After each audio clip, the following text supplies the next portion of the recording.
नमस्कार, स्वागत है आपका। आप देख रहे हैं एबीपी गंगा, आपके साथ हूं मैं दीपा बाफिला। बुलेटिन की शुरुआत बड़ी और दर्दनाक खबर के साथ करते हैं। टिहरी में एक दर्दनाक हादसा हो गया। एक कार अनियंत्रित होकर के खाई में जा गिरी और हादसे में बताया जा रहा है कि कार सवार 5 लोगों की मौत हो गई है। खाई से शवों को बाहर निकालने की कवायद वहां पर लगातार जारी है। ऋषिकेश श्रीनगर नेशनल हाईवे 58 पर तोता घाटी से आगे कार हादसे का शिकार हो गई। अब ये कार कहां की तरफ जा रही थी और ये लोग कहां के रहने वाले थे, इनके बारे में पड़ताल की जा रही है, जानकारी जुटाई जा रही है। ये बड़ी खबर आपके सामने। सड़क हादसे में 5 लोगों की मौत हो गई, जिसके बाद से वहां पर खाई से शवों को बाहर निकालने का काम लगातार जारी है। स्थानीय प्रशासन के अधिकारी वहां पर पहुंचे, जानकारी जुटाई जा रही है। ये तस्वीरें भी आपको हम दिखा रहे हैं। टिहरी में दर्दनाक हादसा हुआ, सड़क हादसा जबरदस्त यहाँ पर, जिसमें 5 लोगों की जान गई है। कहा यह जा रहा है कि अनियंत्रित होकर के गहरी खाई में कार जा गिरी और उसके बाद यह हादसा हुआ। 5 लोगों को बचाया नहीं गया। 5 लोगों की जान जा चुकी है, 5 लोगों की मौत हुई है। अब ये 5 लोग कहाँ के रहने वाले, इनके बारे में क्या जानकारी है, इसके बारे में तफसील से पड़ताल प्रशासनिक अधिकारी कर रहे हैं। और इसी पर अधिक जानकारियों के साथ हमारे सहयोगी अंकित जुड़ चुके हैं फोन लाइन पर। अंकित, सबसे पहले तो हादसे को लेकर अपडेट दीजिएगा। कुल कितने लोग कार में सवार थे? जी, मैं आपको बताना चाहूंगा, ऋषिकेश श्रीनगर राष्ट्रीय राजमार्ग पर देव प्रयाग के पास ओडियाला से 3 किलोमीटर आगे तोता घाटी के पास एक गाड़ी गहरी खाई में गिर गई। करीब 300 से 400 मीटर गहरी खाई में ये गाड़ी गिरी है, जिसमें 5 लोगों की मौके पर ही मौत हो गई।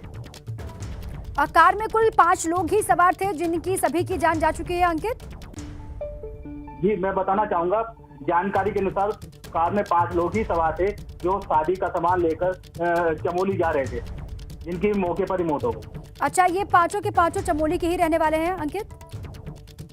जी, चमोली के ही रहने वाले हैं। ठीक है, शुक्रिया आपका जानकारी के लिए।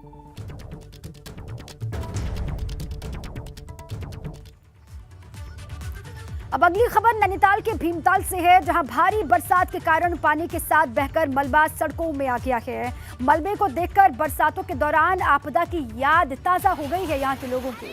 तस्वीरें आपके सामने है, कितनी भयावह है तस्वीर आप देख सकते हैं, जिनमें नैनीताल जिले में भीमताल के बोहराकुंड इलाके के मल्लिकार्जुन स्कूल के पास पहाड़ी से काफी मलबा सड़क पर आ गया है, जिससे बोहराकुंड से सूर्या गांव को जाने वाली रोड बंद हो गई है। इस कारण स्कूल के बच्चे और यात्रियों को बहुत परेशानियों का सामना करना पड़ा, असुविधा हो गई। खबर मिलते ही जेसीबी लगाकर अब जानकारी यह है कि मलबे की सफाई यहां पर की गई और जो रास्ता ब्लॉक हुआ था, बंद हुआ था, उसको आवाजाही के लिए खोल दिया गया है। लेकिन जब पहाड़ी से मलबा सड़क पर गिरा, उसी वक्त की तस्वीर आपको हम दिखा रहे हैं। अमूमन ऐसी तस्वीरें बरसात के दौरान उत्तराखंड के अलग अलग हिस्सों से निकल करके सामने आती हैं। अब अचानक से इस मौसम में जो मलबा सड़क पर आया है, जिसके बाद ये ऐसे हालात बने हैं, उससे आसपास के लोग दहशत में आ गए हैं।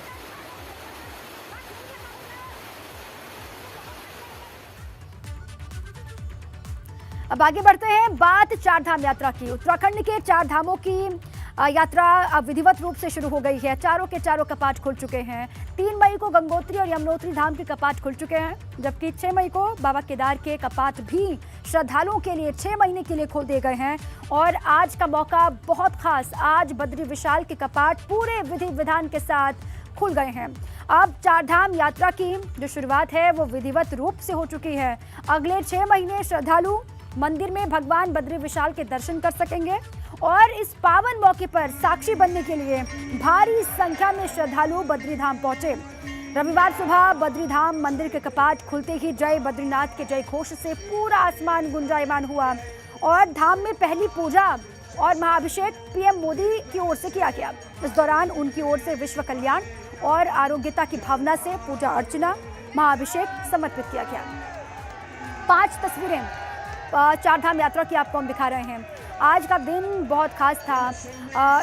बद्री विशाल के कपाट आज खुल गए हैं श्रद्धालुओं के लिए। आने वाले 6 महीनों के लिए तमाम जो श्रद्धालु हैं देश विदेश के, वो जाकर के 4 धाम यात्रा कर सकते हैं।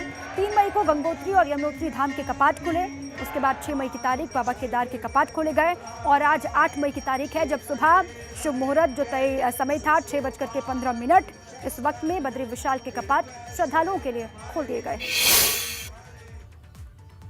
आज भू वैकुंठ बद्री नारायण जी के कपाट खुले हैं। आप देख रहे हैं श्रद्धालुओं में एक गजब का उत्साह, उल्लास, उमंग है। और दो साल की जो यात्रा एक प्रतीकात्मक हुई थी, उसके बाद जो आज यहाँ पर परिस्थितियां हैं, आपने देखा होगा जब चारों धाम उत्तराखंड में खुले हैं, चाहे यमुनोत्री धाम रहा हो, चाहे गंगोत्री धाम रहा हो, चाहे केदारनाथ में, और आज बद्रीनाथ में भी वही नज़ारा चारों तरफ दिखाई दे रहा है। और सभी लोग मुक्त हस्त से भगवान की कृपा को प्राप्त करना चाहते हैं। बद्री धाम के कपाट खुलने के बाद वहां पर रौनक देखते ही बन रही है। श्रद्धालु वहां पर बेहद खुश हैं। आज सुबह 6:15 पर बद्रीनाथ धाम के कपाट खोल दिए गए हैं। मैं इस वक्त मौजूद हूं बद्रीनाथ धाम पर, जहां आप देख सकते हैं कि किस तरीके से फूलों के द्वारा इस भव्य मंदिर को सजाया गया है। आम श्रद्धालुओं के लिए आज कपाट खोल दिए गए हैं और जिस तरह से भीड़ देखकर ये लग रही है, और आप अंदाज़ा लगाइए कि श्रद्धालुओं का तांता इस धाम में लग रहा है। आज सुबह 6 बजकर इस धाम के कपाट खुले हैं। हमारे साथ में कुछ लोग और भी हैं, हम उनसे बातचीत करेंगे। मैम, कहाँ से आए आप? हम हरियाणा से आए हैं सर। आज कपाट खुल गए हैं बद्रीनाथ धाम के, क्या कहेंगे, किस तरह से, कैसा लग रहा है? बहुत दिव्य दर्शन हुए हैं, बहुत अच्छा लग रहा है। और पहली बार मैं आई हूँ और मंदिर को देख के, मैंने बस सुना था अपने हस्बैंड से कि भाई बहुत अच्छा मंदिर है, लेकिन आज पहली बार मैंने देखा है, तो मुझे बहुत खुशी हो रही है, बहुत अच्छा लग रहा है। जय बाबा। आप बताइए मैम, आज दरबार खुला है जो विष्णु महाराज हैं उनके। बहुत सुंदर दर्शन है, मैंने भी पहली बार दर्शन किए हैं और इतना सुंदर भव्य रूप आज तक नहीं देखा, मतलब कल्पना नहीं कर सकते इस चीज़ की। बहुत सुंदर और बहुत यात्रा भी बहुत अच्छी है।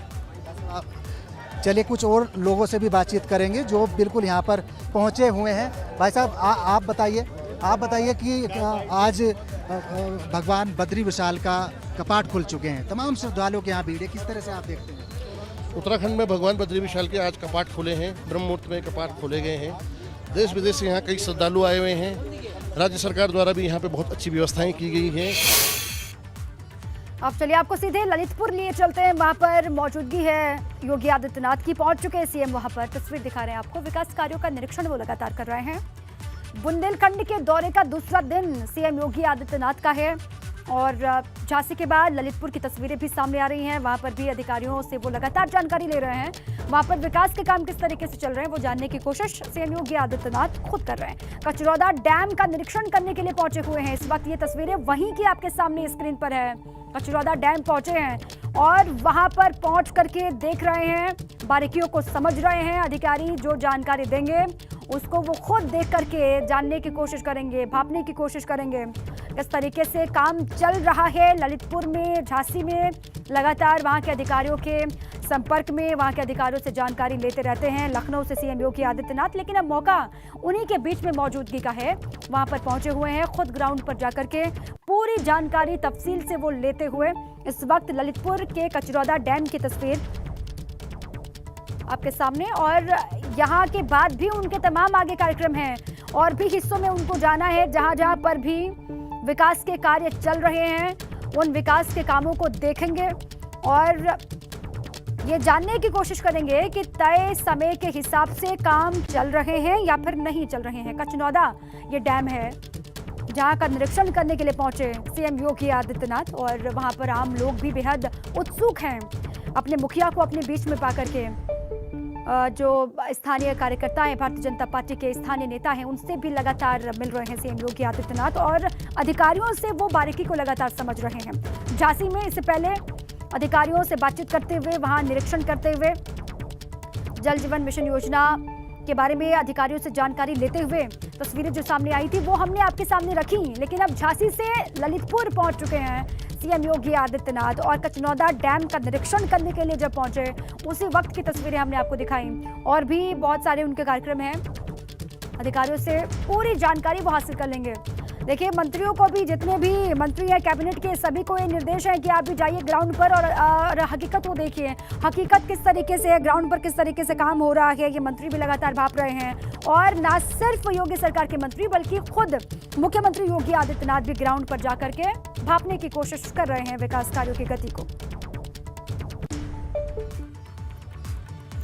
अयोध्या में शिवसेना नेताओं के स्वागत की तैयारी शुरू हो चुकी है। देखिए 10 जून को आदित्य ठाकरे और शिवसेना के नेता अयोध्या पहुंचने वाले हैं और कोई विरोध करता है, क्यों करता है, हम झगड़े में नहीं पड़ेंगे, संजय राउत ने कहा है। देखिए वहां पर दौरे को लेकर शिवसेना के नेता और आदित्य ठाकरे पहुंचने वाले हैं अयोध्या।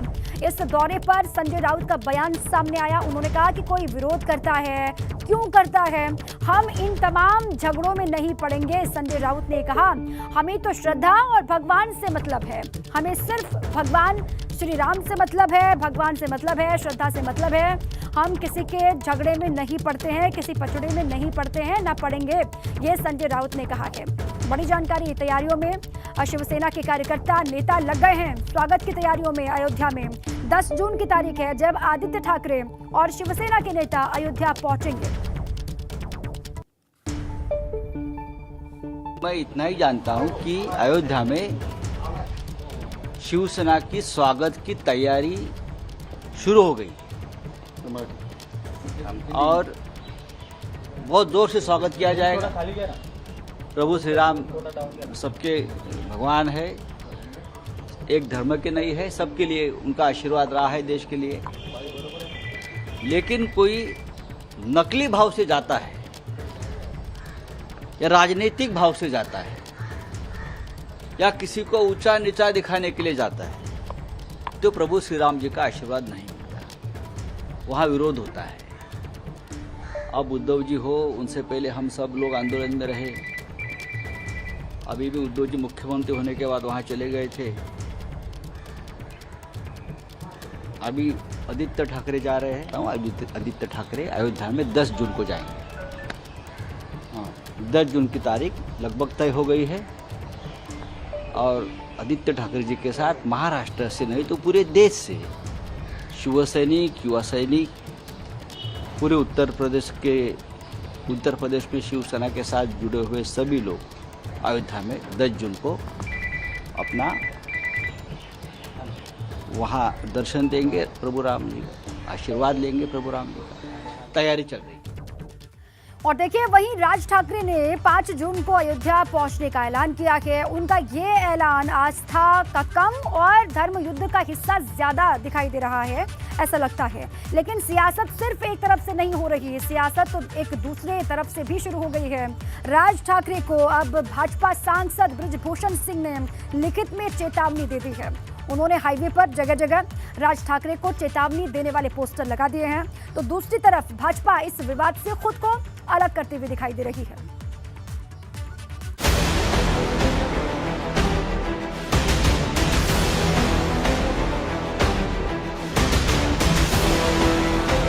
राज ठाकरे को भाजपा सांसद की लिखित चेतावनी।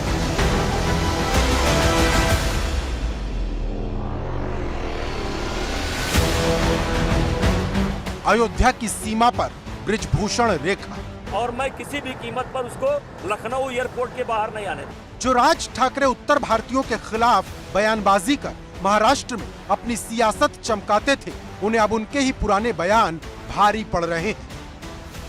क्योंकि कैसरगंज से भाजपा सांसद बृजभूषण शरण सिंह ने अब लिखित में भी राज ठाकरे को चेतावनी दे दी।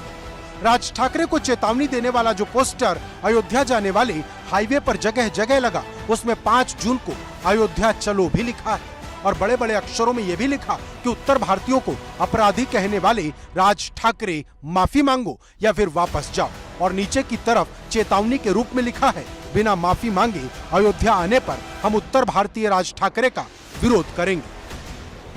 बृजभूषण शरण सिंह राज ठाकरे के पुराने बयानों से कितने नाराज हैं वो अब सामने आ रहा। अभी तो सिर्फ गोंडा और बहराइच के आसपास ही राज ठाकरे के खिलाफ पोस्टर लगे हैं, लेकिन अब ये पोस्टर यूपी भर में लगाने की बात हो रही। भाजपा सांसद ने कार्यकर्ताओं को भी सौगंध दिलाई कि वो राज ठाकरे को अयोध्या की सीमा में दाखिल न होने दे। रणनीति इतनी अच्छी है, आपके सामने रणनीति है करनैलगंज में बन रही है और मैं अब निकल चुका हूँ आवाहन पर। ये मेरे कार्यक्रम शुरू हो गए, पूरे प्रदेश में नहीं देश में पोस्टर लगना शुरू हो गए। देश से लोग आना चाहते हैं और हमको लगता है ये बहुत बड़ा आंदोलन होगा और मैं किसी भी कीमत पर उसको लखनऊ एयरपोर्ट के बाहर नहीं आने दूंगा। राज ठाकरे कालनेमी है, राज ठाकरे कालनेमी है, वो कालनेमी है। वो जो है हिंदूवादी नहीं है, कालनेमी है। भाजपा के सांसद भले ही राज ठाकरे के खिलाफ बयानों की बौछार कर रहे हों, लेकिन सवाल ये भी है कि क्या उनकी पार्टी भी उनके साथ खड़ी है? तो जवाब है नहीं, क्योंकि भाजपा के प्रवक्ता ने साफ कह दिया कि अयोध्या सबके लिए है और भगवान के दर्शन के लिए कोई भी जा सकता है। देखिए, ब्रजभूषण शरण सिंह जी ने ये इंडिविजुअल कैपेसिटी में कहा है, अयोध्या सबके लिए है, सबको आज़ादी है, कहीं भी जा सकते हैं। ये बात सही है कि राज ठाकरे की कुछ बातें उत्तर भारतीयों के संदर्भ में जिस प्रकार से विरोधात्मक रही हैं, उसको लेकर के लोगों की भावनाएं आहत रही हैं, और उन भावनाओं के संदर्भ में अपनी भावना का प्रकटीकरण सांसद ब्रजभूषण शरण सिंह जी ने किया है। लेकिन अयोध्या सबके लिए है, भगवान रामलला के दरवाजे सबके लिए खुले हुए हैं। जो भी भक्ति भाव से दर्शन करना चाहेगा उसको निश्चित तौर पर दर्शन करने की अनुमति भी होगी।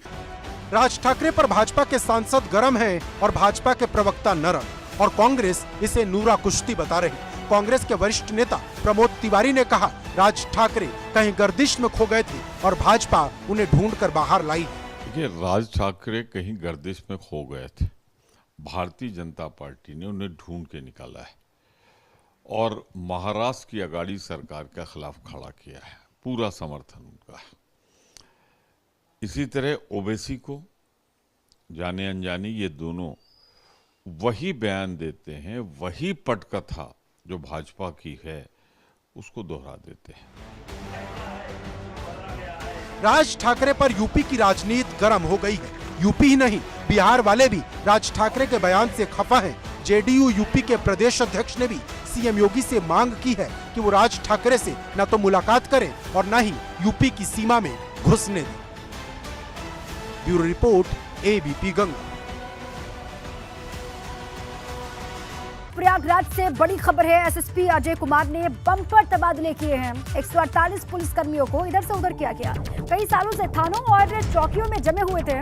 पुलिसकर्मियों का तबादला हुआ है। कांस्टेबल, महिला कांस्टेबल और कंप्यूटर ऑपरेटर ग्रेड ए के तबादले किए गए हैं। अपराध पर नियंत्रण और बेहतर पुलिसिंग के लिए ये ट्रांसफर किए गए हैं, ये जानकारी मिल रही है। कई सालों से जो एक थाने में और चौकियों में जमे हुए थे, उनको इधर से उधर किया गया है, उन्हीं का ये तबादला हुआ है। कांस्टेबल, महिला constable, computer operator grade A के तबादले किए गए हैं और ये तर्क दिया गया है, ये बताया जा रहा है कि अपराध पर नियंत्रण के लिए और बेहतर पुलिसिंग के लिए ये तबादला किया गया है एसएसपी अजय कुमार की तरफ से। प्रयागराज से ये बड़ी जानकारी।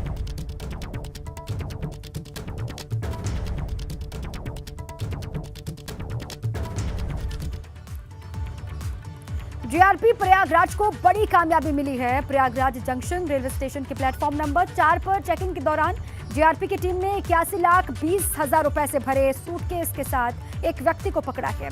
जीआरपी पुलिस ने पकड़े गए युवक से लंबी पूछताछ की। पूछताछ के दौरान पकड़े गए व्यक्ति ने खुद को मुंबई का निवासी बताया। जीआरपी इंचार्ज के मुताबिक पकड़े गए व्यक्ति ने अपना नाम अंकित सेठ कहा है। रुपयों से भरे सूटकेस को लेकर जब पूछताछ की गई तो खुद को ज्वेलरी का थोक कारोबारी बताया गया।